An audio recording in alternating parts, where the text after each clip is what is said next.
Jeric and Ivy left. Iniwan nila akong mag-isa. Kahit anong pilit kong kumbinsihin siya na isama ako, ay ayaw niya. He said he wants to talk to his father. At alam kong gusto niya rin makausap si Ivy. He doesn't want me to come back dahil hindi pa daw safe para sa akin. Though he left me his phone, nag-aalala pa rin ako. Paano kung gumawa ng masama sa kanya si Federico? Paano kung nasa panganib siya? Nakakainis. Napakarami kong iniisip. Alam kong we're not in good terms right now, lalo pa sa nalaman niya. Pero kahit ganoon, pinoprotektahan niya pa rin ako. Napabuntong hininga ako. I'm alone and I feel lonely. Sa mga pagkakataong ganito, gusto ko nalang mamanhid sa lahat. Being alone is what I've had for years. Pero hindi pa rin ako sanay. Hanggang kailan pa kaya ako mag-iisa? Kung sana, kasama ko lang ang mga anak ko. Ayos na sana ang lahat. Kaya lang, may mga bagay na kahit gusto natin, kung ayaw naman ng pagkakataon ay wala rin. Miss ko na rin si nanay. Nakausap ko siya noong nakaraan at alalang-alala na siya sa akin. Kahit hindi ko siya nakikita, ay alam kong umiiyak siya. I sighed. Kanina pa ako nakahiga ngunit hindi talaga ako makatulog. 10:00 na ng gabi at tahimik na ang lugar. Nalingunan ko ang cellphone ni Jeric at naisipang tawagan si Ate Lourdes. Nakita ko kasi ang contact number niya kanina. Nakailang ring muna ito bago may sumagot sa kabilang linya. Hello? Ate Lourdes, kumusta po? Kumusta ang kambal? Tanong ko kaagad. Matagal bago siya nakasagot kaya nag-alala ako kung ano nangyari sa kanya. Naku Lucila, kinuha ni kuya kanina ang kambal mo. Sabi niya gagala lang daw sila, hanggang ngayon hindi pa nakakauwi. Humigpit ang pagkakahawa ko sa phone. Malakas na malakas ang kabog ng dibdib ko. Hindi na halos ako makahinga sa sinabi sa akin ni Ate Lourdes. Natatakot ako sa maaaring gawin ni Federico sa mga anak ko. Bata pa sila para makaranas ng ganito. Ate, hindi ko na halos marinig ang aking tinig. Nakahawak ang kamay ko sa aking kaliwang dibdib. Sinabi ko kay Ate Lourdes ang lahat. Umiyak din siya at humingi ng tawad sa akin. Sising-sisi siya sa nangyari at sinabing pupuntahan ng Don. Nag-uusap pa kami sa kabilang linya nang may kumatok sa pinto ng apartment. Napakunot ang noo ko. I never expected anyone. Kaya katakatakang may kumakatok sa pinto. Nagtataka man ay pinuntahan ko pa rin ito para buksan. Baka si Jeric lang at naisipang bumalik. Nang buksan ko na ang pinto ay nagtaka ako nang walang madat ng tao sa labas. Nagpalinga-linga pa ako sa paligid para makasigurong wala nga. Ibabalik ko na sana ulit ang pagkakasara ng pinto nang may mapansin akong papel sa paanan ng pinto. Kahit nagtataka, pinulot ko ito. Nang mabasa ko ito ay mas lalong kumunot ang aking noo. Nasa bahay ako. Kinakabahan ako. Kakaibang kaba. Alam kong paranoid ako kung minsan, pero iba ang kutob ko sa papel na ito. Nilamukos ko ito at itinapon palabas. Kung sino man ang pangahas na ito, o kung si Federico man ito, ay hinding-hindi ko siya uurungan. Kahit puyat na nagdaang gabi, ay maaga pa rin akong nagising. Mabilis akong naghilamos at nag-ayos ng sarili. Plano kong mag-jogging ngayong araw, lalo pat hindi masyadong mainit kapag umaga dito sa San Mateo. I wore my black racerback tank top at pinarisan ko rin ito ng gray leggings. Sinuot ko rin ang aking Adidas sports shoes. Ang buhok ko ay hinayaan kong nakamessy bun. Nagdala rin ako ng tubig kung sakaling mauhaw ako. Hindi naman ako lalayo. Maglilibot lang naman ako sa boulevard hanggang plaza. Nang matapos ay sinimulan ko na ang pagtakbo.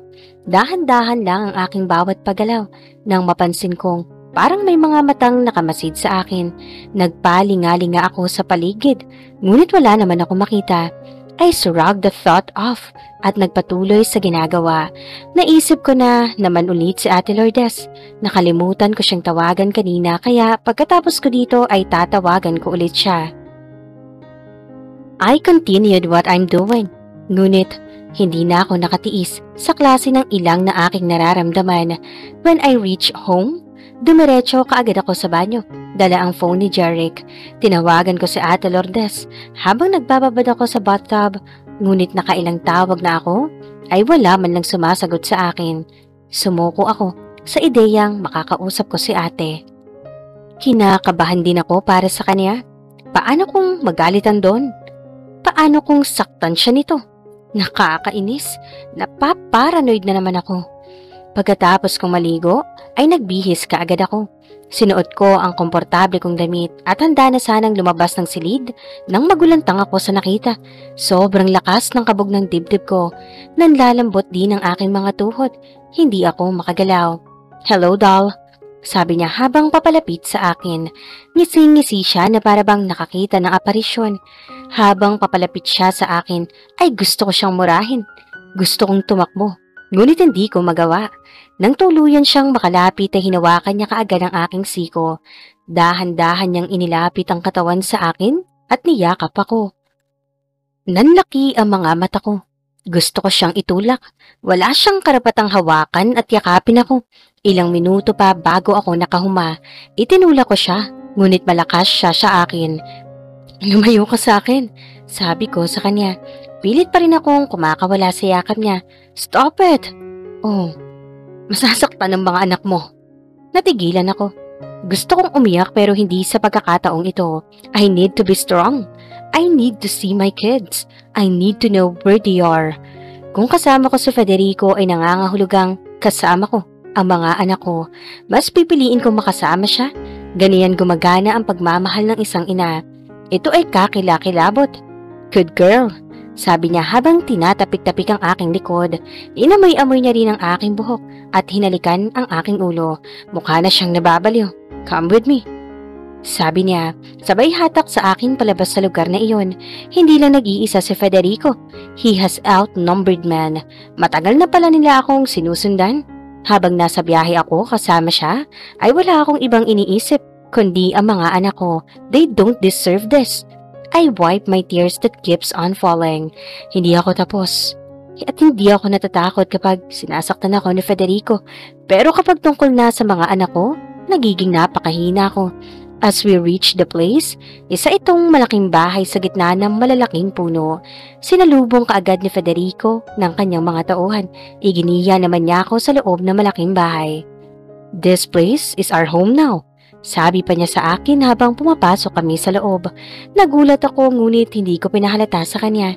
If my hunch is right, this Federico in front of me is crazy.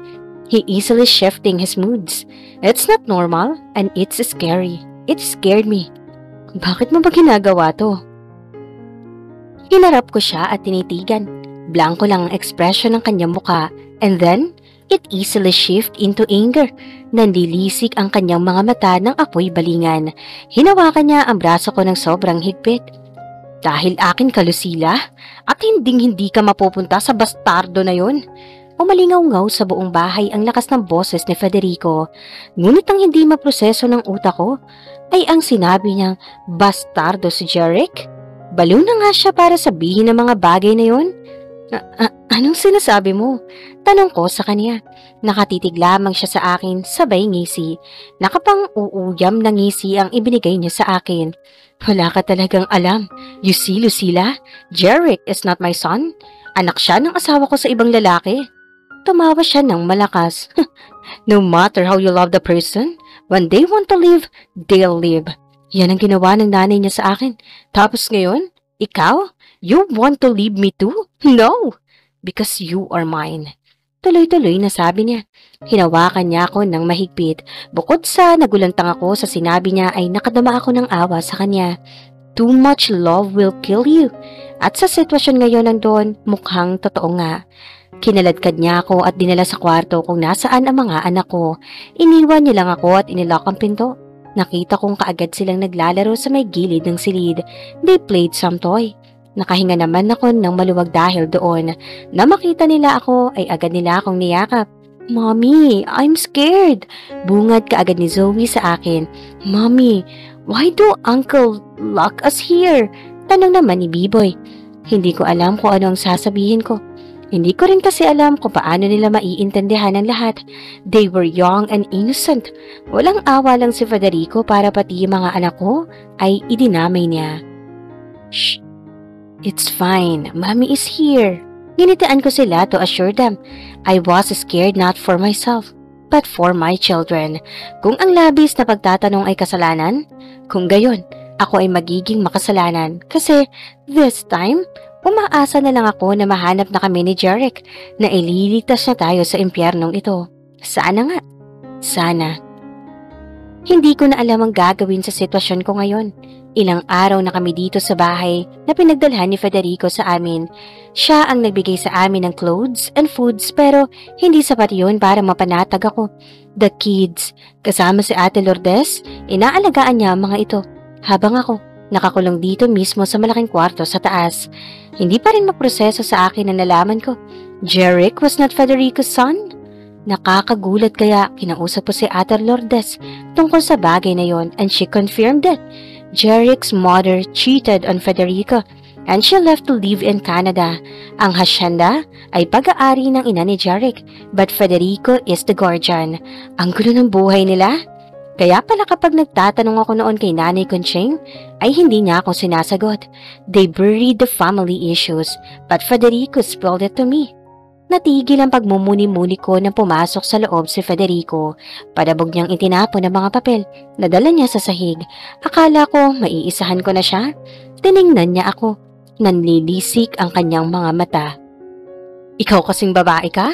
Napaka-arte mo! Sigaw niya sa akin. Minsan, hindi ko makuha ang ugali ni Federico. Kaya mas lalo akong natatakot sa kanya. Nilapitan niya ako at ipinakita sa akin ang lahat ng nasa loob ng papel. Mga dokumento ang laman noon. Dokumento ng hacienda at lahat ay nakapangalan kay Jeric. Hindi ko naman alam kung bakit niya ito ipinapakita sa akin ngayon. Naguguluhang tiningnan ko siya. Problemado siya at halatang pagod. Pumayat din siya at haggard ang itsura. Nakakaawa kung ihahambing ko si Don Federico noon at ngayon. I respected him when I was young, but we can never tell what kind of a person if we don't know them well. At para sa akin, kilala ko na si Federico. Hinawakan niya ako sa balikat. Ngisi-ngisi pa siya habang ginagawa iyon. Tarantado talaga yon. Buong hacienda kapalit ang kalayaan niyo? Akala niya papayag ako? Dagdag pa niya. My heart felt a bit of happiness knowing what Jeric did to save us. Alam kong mahirap para sa kanya ang kalabanin ng taong itinuring niyang ama sa mahabang panahon. Matagal nang sinabi sa akin ni Ate Lourdes na lulong sa sugal si Federico at nakumpirma ko yon na minsang napapadalas ang kanyang pagkawala para sa out of town. Sa metro siya madalas at kapag umuwi ay palaging galit. Hinagod ng kanyang kamay ang aking balikat pababa sa aking mga hita. Nahintakutan ako sa maaari niyang gawin sa akin. Natatakot ako dahil wala na siya sa tamang katinoan. Minsan, nakikita ko siya nagsasalita mag-isa at tumatawa. Umilag ako sa kung ano pa man ang balak niyang hawakan sa akin. Pinagana ko ang utak ko at mabilis ang aking kilos upang kumawala sa kanya. Ngunit nakailang hakbang pa lamang ako na mahagip ng kanyang kamay ang aking buhok. Napakasakit ng anit ko. Hila-hila niya ako at papagsak akong ibinalibag sa kama. Hindi agad ako nakagalaw sa sobrang sakit ng likod at anit ko. Ngising-ngisi siya sa akin habang inaalis ang sinturon niya. Dinaganan niya ako at sabay sinampal na makailang beses. Sinakal niya rin ako, dahilan kung bakit hindi ako makahinga. Nauubusan na ako ng hangin. Balak yata ni Federico na patayin ako. Bago kita ibalik sa kanya, pagsasawaan muna kita. Sigaw niya sa akin. Takot na takot ako. Alam kong hindi nagbibiro si Federico. Wag! Pagsusumamo ko sa kanya, ngunit sadyang desidido siyang makuha ako sa anumang paraan. Habang nakapaibabaw siya sa akin, ay sinibasib niya ako ng halik. Pabiling-biling ang mukha ko para sana maiwasan ang kung anumang kababuyan na gagawin niya sa akin. Ganito rin ang ginagawa niya sa akin noon. Iyak at pagsusumamo ang tanging panlaban ko sa kanya. Nang makakita ako ng pagkakataon ay sinipa ko siya sa pagitan ng kanyang mga hita. Napaigik siya sa sakit at napahawak sa parteng yon. Mabilis naman akong kumawala sa kanya. Kahit sa nanlalabong paningin, tinungo ko agad ang pinto at gano'n na lang ang panlulumo ko nang malamang nakalak ito. Hinampas-hampas ko ito para humingi ng tulong, ngunit walang dumating. May naririnig naman akong kung anong komosyon sa labas, kaya mas lalo ko pang nilakasan ang paghampas sa pinto. Tulong! Tulong! Tahimik akong nagdadasal na may makarinig sa akin. May darating para iligtas ako dito. Ngunit walang dumating. Nanghihina ako at napaiyak na lamang. Hindi pa rin ako sumusuko na sana may makarinig sa akin. Na sana matulungan ako ni Ate Lourdes.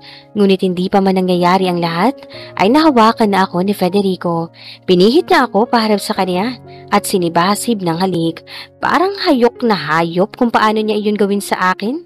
Sinampal na naman niya ako dahil palag ako ng palag. Sinuntok niya ako sa sikmura, dahilan kung bakit halos panawan na ako ng ulirat.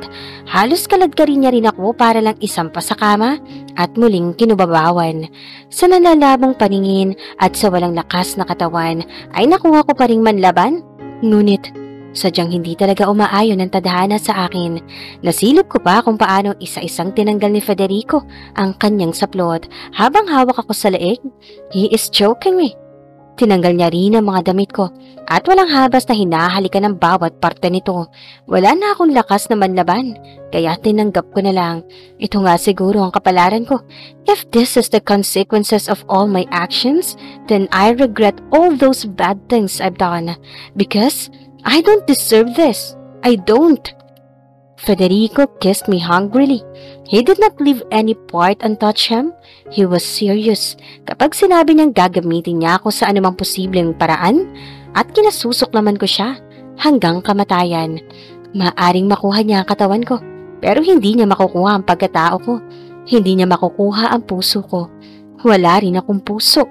Kinuha ito ni Jeric, 6 na taon na ang nakararaan. Dahil wala na akong lakas, ay hinayaan ko si Federico sa lahat ng ginagawa niya sa akin. Sobrang dumi ng tingin ko sa sarili ko. I wonder if I look myself in the mirror, if I can still look the same myself before. He tainted me. He ruined me. Habang ginagawa niya sa akin ang bagay na yon, ay maingat kong kinakapa ang anumang bagay na aking mahawakan. Nag-ipon ako ng lakas at nang abot kamay ko na ang bagay na iyon, ay dahan-dahan ko itong kinuha. Habang abala si Federico sa pag-indayog ng katawan niya sa akin, walang pag-aalinlangan ko siyang hinampas sa mukha. Nagulat siya sa pangyayari, kaya't napuruhan ko siya. Hawak-hawak niya ang sugatang mukha na mag-angat akong muli ng katawan at kumawala sa kanya. Disoriented pa siya nang pukpukin ko ulit ang ulo niya. This time, sinigurado kong malakas. Wala na akong pakialam kung ano man ang mangyari sa kanya. Napabulagta siya sa aking paanan. Umaagos ang dugo sa kanyang ulo. Nang tingnan ko siya, ay nakahinga ako na maluwag dahil humihinga pa ito. Tiningnan ko ang aking sarili at napahagulgol sa masamang naranasan ko ngayon. Ang dumi-dumi ko na. Habang tahimik na umiiyak ay napansin kong bumukas ang pinto. Nang tingnan ko ito ay nakita ko ang galit na si Jeric. Nakakuyom ang kanyang kamao at umiigting ang kanyang panga. Nanlilisik din ang kanyang mga mata na makita si Federico. Inilibot niya ang paningin sa buong lugar at nang makitang ako ay kaagad na napalitan ng ekspresyon ng kanyang muka. Mabilis ang kilos niya nang daluhan ako. Niyakap niya kaagad ako at tinakpan. Hawak-hawak ko pa rin ang figurine na pinampalo ko kay Federico. Kinuha niya ito at mabilis na itinapon kung saan ipinalupit niya ang kumot sa aking hubad na katawan at binuhat patungo sa banyo. Jeric! Shh! It's okay, I'm here! Pangaalo niya sa akin. Jeric is taking care of me and I let him not because I need it but because I want to. Only him. Only Jeric. Habang yakap-yakap ako ni Jeric, ay walang tigil ako sa pag-iyak. Hindi ko alam kung bakit humantong sa ganito ang lahat. Nagmahal lang naman ako. Habang yakap-yakap ako ni Jeric, ay walang tigil pa rin ako sa pag-iyak. Shh! Lucila! Pangaalo niya sa akin. Tinapik-tapik niya ang likod ko. I'm going to kill that old man for hurting you. I swear, Lucila, mananagot siya sa akin. Seryoso nitong sabi. Si Federico ay dinala na kanina pa sa ospital. Habang si Jeric naman ay may dalang mga pulis para ipadakip sa mga tauhan ni Federico. Matagal na pala nilang minamanmanan ng lugar na ito. Nasa sala kami ngayon ng bahay ni Federico. Tahimik na ang lugar maliban sa amin. Si Ate Lourdes ay sumama na kanina sa ambulansya. Sinigurado din ni Jeric na mababantayang mabuti si Federico para managot sa ginawa nito sa akin. Federico raped me. I may be his wife, but he does not have the right to force himself into me. Karapatan ko yon bilang babae. Pero dahil walang hiya si Federico, nawala ang karapatang yun sa akin. Mommy, stop crying. Zoe wanna cry too. I'll look at Zoe. She's wiping her tears too. Sa tabi niya ay si B-Boy na namumula din ang muka. They held hand. As they're looking at me, pinagmasdan ko ang mga anak ko at nakahinga ng maluwag na makitang wala namang masamang nangyari sa kanila. Umayos ako sa pagkakaupo at lumayo na bahagya kay Jeric para yakapin sila. Ang mga baby ko. Sabi ko sabay yapos sa kanila ng mahigpit. Inamoy-amoy ko pa sila na para bang mawawala nito lahat ng masasamang nangyari sa akin. Mommy, I can't breathe. Reklamo ni B-Boy habang lumalayo sa akin. Tumawa naman ako at si Zoe sa kanya. Iniliti ko silang dalawa dahilan kung bakit napuno ng tawa ang loob ng mansyon ni Federico. Mommy? Why did Uncle Jeric is crying? Bulong sa akin ni Zoe. Titig na titig siya dito habang ako naman ay nililingon si Jeric. There, he was crying. Pulang-pula ang mukha niya at tigmak ng luha ang kanyang mga mata. Nang mapansin niyang titig na titig kami sa kanya, ay pinahid niya ang kanyang mga luha at nagsalita. Wala lang, dumilang sa mata ko. Tinaasan ko siya ng kilay. Nakapamaywang naman sa harap niya ang dalawang bata. Sa klase ng tingin na ibinibigay ni Jeric sa mga anak ko, alam kong mahal na mahal niya ang mga ito. Who wouldn't? My kids were adorable and kind. Maayos ang pagpapalaki ni Ate Lourdes sa kanila. You're such a gay. Uncle Jeric, tura ng anak kong lalaki sa kanya. Real man don't cry, sabi pa nito. Not when you're happy, kiddos. Sagot naman ni Jeric sabay gulo sa buhok ng bata. Come here, you two. Give Uncle Jeric a hug. Sabi niya sabay lahad ng balikat para mayakap ang dalawa. Watching them made my heart hurt in too much happiness. At tulad ng mga nakaraang hiling ko, sana magtagal ang kasiyahang ito para sa mga anak ko. Kahit hindi na para sa akin, hindi rin naman kami nagtagal sa mansyon na iyon ni Federico. Pagkatapos ng ilang saglit, ay umuwi rin kami kasama ang mga bata. Sumakay kami sa sasakyan ni Jeric habang kasunod naman namin ng mga pulis na dala nito. Kanina, habang nagtatanong sa akin ng mga pulis, ay hindi ko maiwasang umiyak na naman. Nakaalalay lang si Jeric sa bawat galaw ko. Alam kong nararamdaman niya na hindi pa ako maayos. Matagal ang naging biyahe namin. Nakatulog na nga ang mga bata dahil sa pagod. Habang nagmamaneho, ay panay naman ang sulyap ni Jeric sa amin. Alam ko nag-aalala siya sa amin, ngunit nag-aalala din ako sa sasabihin ni Ivy. Napatingin ako sa kanya nang bigla niyang ihinto ang sasakyan. Lumabas siya at may pinuntahan. Nang makabalik na siya ay may iniabot kaagad siyang supot sa akin. Supot iyon na naglalaman ng gamot sa pasa. I can't risk you staying in the hospital. Ipapatawag ko na lang si doctor for further check-up. Sabi niya. Tumango ako at nagpasalamat. Ilang sandali pa ay narating na namin ang mansyon ni na Jeric. Sinalubong kaagad ako ng nababahalang tingin ni Nanay Conching. Diyos ko kang bata ka! Sinipat niya ang aking mukha. Napapangiwi pa ako kapag natatamaan niya ang aking mga pasa sa braso. Nanay, mamaya na po. Gusto ko pong magpahinga. Sabi ko sa kanya. Tumango naman siya at nakakaunawang hinayaan ako. Kahit na ayaw ko sanang manatili sa mansyon ni na Jeric, ay napilitan pa rin ako. Ayaw ko na kasing maalala sana ang mga masasamang nangyari sa akin sa bahay na ito. Ngunit wala akong pagpipilian. Desidido si Jeric na makilala ang mga anak niya kaya hindi ko ipagkakait sa kanya yon. I occupied the guest room kasama ang mga anak ko. Nang mapag-alaman ko ring matagal na palang pinaalis ni Jeric si Don Federico sa lugar. The guest room was big. Puti ang pintura nito at may malaking kama na napapagitnaan ng putiring tokador sa magkabilang gilid. May lampshade pa sa ibabaw niyon habang sa loob ng guest room ay may sariling bathroom. Maaliwalas ang paligid ng kwartong ito at para sa akin, nababagay ito para makapag-isip ako ng mabuti. Hey! Pukaw ni Jeric sa aking pag-iisip. Hindi ko na namalayang kanina pa pala siya nakapasok sa loob ng silid. Karga-karga niya ang dalawang bata sa kanyang magkabilang balikat. Alam kong malaki ang katawan ni Jeric pero alam ko ring mabibigat na ang mga anak ko. Nang makita ko siya, ay dali-dali akong kumilos upang ayusin ang kamang hihigaan ng kambal. Tulog na tulog pa rin ang dalawa. Nang mailapag niya ito sa kama, ay umupo siya upang titigan ang mga ito. Para namang hinahaplos ang puso ko sa tanawing aking nakikita. This is how he shows affection towards these kids. And it was overwhelming. Are you sure you're okay? Ayaw mo ba talagang papuntahin ko si Doc dito? Tanong niya sa akin. Tinitigan niya ako kapag nagtatanong ang mga mata niya kung bakit, ngunit iling lang ang sinagot ko. Why you're always so stubborn, Lucila? Hindi biro ang nangyari sa'yo. Dumbfounded on what he said. I sighed. Napatungo ako at kikiyat lang at pinakalma rin ang aking sarili. I told you I'm fine. Sagot ko sa kanya. Naiinis na ako sa kanya. He just don't want to drop the idea. Okay, but call me when you need anything. Sabi niya sa akin. Na makaalis siya ay nagtungo muna ako sa banyo para maligo. Tinitigan kong mabuti ang lahat ng mga basang natamo ko kanina.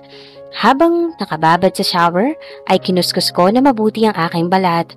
Umaasa ako na sa bawat kuskus ko dito ay mawala ang lahat ng nakakadiring pakiramdam na umuuko pa sa akin. Nang magsawa ako sa paliligo ay mabilis akong lumabas sa banyo. Ngunit nagimbal ako nang madatnan ko si Jeric sa loob. I didn't wear anything but a tiny piece of a towel kaya kitang-kita niya ang kabuuan ko. Pati na nila mga pasanadulot ng masamang nangyari sa akin. Ano ka ba? Ba't ka papasok ng pasok? Sabi ko sa kanya. Nahihiya ako kaya hindi ko siya matingnan sa kanyang mga mata. Hindi rin ako makagalaw sa aking kinatatayuan. I just felt so dirty right now while Jeric is watching me. Napakababa ng tingin ko sa aking sarili. Napakarumi ko na. I was tainted and I just added so much insecurities inside myself. Dahil sa pagkatulala ko ay hindi ko na namalayang nakalapit na pala siya sa akin. Titig na titig siya sa akin habang dahan-dahan niyang inaangat ang kanyang kamay. Hinaplos ng kanyang kamay ang mga pasako sa aking katawan. Banayad ang kanyang paghaplos na para bang pinapawi nito ang lahat ng sakit na aking naranasan sa kamay ni Federico. Jeric! Sa wakas ay nahanap ko ang sariling boses para pigilan siya sa kung anumang gusto niyang gawin. Shh! I just want to take the pain away. I'm sorry. I wasn't there. I'm sorry. Sabi niya sa akin. Namumula ang mga mata niyang tumingin sa akin. Sinasabi ng kanyang mga mata ang lahat. Ang sakit, ang lungkot, at siguro sinisisi niya rin ang kanyang sarili. Habang titig na titig pa rin ako sa kanya, ay nagulat ako nang halikan niya ang mga pasakong isa-isa. Naninikip ang dibdib ko. Nasasaktan ako sa lahat. Hindi ko alam kung para saan ngunit gusto kong umiyak. Sobra na si Jeric. He's too much na mas pipiliin ko na lang na lumayo sa kanya. So I did. Please, leave, Jeric. My voice cracked. Muntikan pa akong ipahamak ng sarili ko. Bakit pa pagdating sa kanya, ang bilis kong bumigay na hindi pa nga siya nagsisimula pero talo na ako. Tumitig siya sa akin at tumango. Walang lingon likod siyang umalis. Napahawak naman ako sa aking dibdib upang sumagap ng hangin. Kanina ko pa pala pinipigilan ang aking paghinga. Napakaikli ng buhay para sa katamtamang pag-ibig at para kay Jeric, ito dapat ang pinakamahusay at ang pinakamainam ay nangangahulugan na hindi ako kasama. Maaga akong nagising kinabukasan. Maaga din akong naligo at nagbihis para tulungan si nanay na magluto. Ngunit nang makarating ako sa kusina ay wala pa rin siya, kaya napangiti ako. Isang ideya ang pumasok sa isip ko. Dali-dali akong naglabas ng mga rikado sa aking lulutuing sinangag. Paborito ito ni Jeric at minsang nabanggit ni Ate Lourdes na paborito din ito ng kambal. Habang naghahalo ako sa isang niluluto ay pumasok naman si Jeric kasama ang kambal. Kalong-kalong niya si Zoe na umiiyak. Humihikbi pa ito at pulang-pula muka. Hininaan ko muna ang apoy sa aking niluluto at binalingan sila. Sakto namang dumating si nanay, kaya siya na ang nagpatuloy sa aking ginagawa. Anong problema ng baby ko? Wala si mommy. Zoe cries. Sabi nito sa pipe-out. Pinapahid ng maliit na kamay nito ang mga luha. Kinuha ko ito kay Jeric at kinarga. Napangiwi pa ako dahil totoong mabigat ang anak ko. Mami Cooks, kita mo? Sabi ko sabay turo sa sinangag na hinahalo ngayon ni Nanay Conching. Humango ito at pinunasan ng sariling luha. Napaka-cute ng anak niya. Gulong-gulo at kulot nitong buhok habang nakaternong kulay pink na pantulog.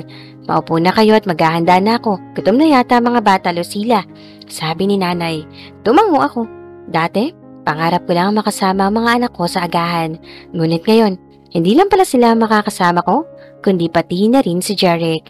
I'll look at him. Prente lang siyang nakaupo katabi ni B-Boy. Panaka-naka ay ina-assistan niya ito. Habang ina-assist ko si Zoe, parang natural na sa atin na alagaan ang ating mga anak. Maaring maging mahirap ang pagiging magulang. Sinabi nila na maaari itong matutunan ngunit ang katotohanan ay ang pagpayag na gawin ito. Ako at si Jeric at ang mga bata ay sabay na kumakain at nagtatawanan. But as long as there is Ivy in the picture, alam kong malabong magtagal ang kasiyahang ito. Mami, pwede ba natin makita si Daddy? Ibinaba ko ang aking binabasang libro. Hindi man ako nakapagtapos ng pag-aaral ngunit mahilig naman ako magbasa.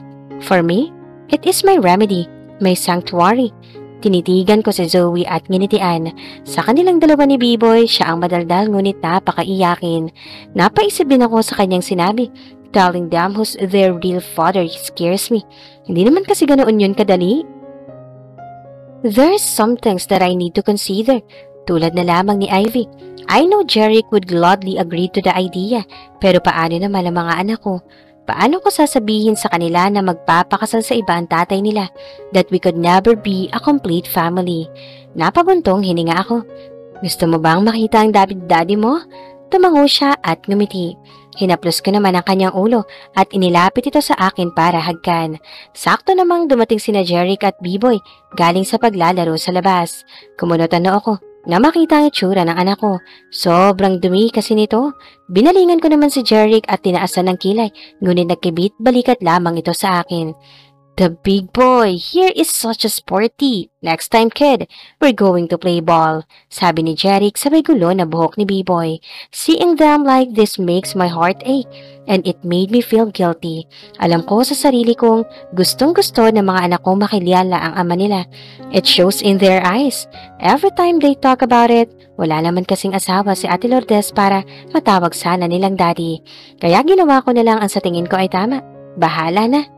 Hinarap ko silang dalawa at bahagyang yumukod para magpantay ang aming mga mukha. Tinitigan ko sila sa mga mata. You wanna know who's your father, right? Remember Ate Lourdes saying Daddy is in a far-away place, that he will be back. Tumango sila bilang pagsang-ayon. Narinig ko namang napasinghap si Jeric sa aking likuran. He never expected this, I know. Maging ako ay ganoon din, but I just want to end this para na rin sa mga anak ko. It's Uncle Jeric. Sabi ko sabay sulyap kay Jeric. At last, I said it. Sa wakas ay nabunutan na rin ako ng tinik sa dibdib. Nang tingnan ko sina Zoe at B-Boy ay kumislap ang mga mata nila sa sobrang saya. Nakangiti sila sa wagas na kaligayahan. Napatingin sila kay Jeric, tapos tumingin sa akin. Pagkatapos ay nawala ang kanilang ngiti. Saglit kong inisip kung ano ang nangyayari pero pagkatapos, umiyak sila. Umiiyak sina Zoe at B-Boy at lalong dinurog ang puso ko. Naiyak din ako. Daddy? Sabay nilang sabi at pumunta kay Jeric at niyakap ito. Umiiyak sila sa balikat ni Jeric. Daddy, what took you so long? Bakit ngayon ka lang po umuwi? Zoe said while sobbing. Daddy, are you gonna leave us again? Tanong naman ni B-Boy. They're crying and asking questions on Jeric that made me worry about them. Mabuti na lang at nakita ko nakatanaw si Nanay Conching sa amin. Nakakaintindi siyang pumasok ulit sa bahay at pagkatapos ng ilang sandali ay may dala na siyang tubig para sa lahat. Masaya si Nanay sa nangyayari sa amin. Alam ko, dahil maging siya ay lumuluhang nakatanaw sa amin. Si Jeric naman, already crying. His face is red and his shoulders were shaking. Damang-dama ko ang pagpipigil niya sa paghikbi. He may be a man but he is still vulnerable when it comes to his kids. Hinagod-hagod ng kanyang dalawang kamay ang likod ng mga anak ko. May binubulong siya dito na hindi ko naman marinig. I'm sorry. Ang tanging malinaw sa akin. Marahil katulad ko, masaya din siya sa nangyari. Marahil, matagal na din niyang gustong mangyari ito. Maybe, there are some point in our life that we thought we could never do the right thing. But the truth is, it is just waiting for the right time. And for me, this time is the right time. Not for me, but for my kids.